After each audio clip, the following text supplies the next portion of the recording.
Sa dinami-dami ng sinasabihan mo ng I love you, nabanggit mo rin ba minsan sa sarili mo na mahal mo ito? Siguro hindi, no? Kasi naman, mas inuuna pa natin na mahalin yung iba kaysa sana sarili muna. Sa totoo lang, okay lang naman na magmahal ka. Wala namang problema doon. Kasi ginawa nga tayo ni Lord para magmahalan sa ating kapwa-tao o sa kahit sino man. Pero sana bago ka magmahal ng iba, tingnan mo muna sa salamin yung sarili mo.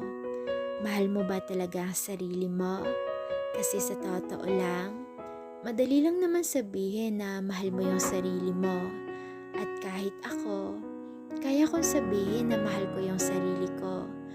Pero kasi sa pinapakita mo, halata na wala kang pagmamahal dito. Kaya naman bago ka magmahal ng iba, mahalin mo muna yung sarili mo. Kasi at the first place, paano ka makapagbibigay ng pagmamahal sa iba kung yung sarili mo nga ay di mo kayang mahalin ng totoo? Kung yung sarili mo nga ay napapabayaan mo, kung yung sarili mo nga ay di mo magawang protektahan sa mga taong ikaw lang ay sasaktan. Kaya bago ka magmahal ng iba, sarili muna.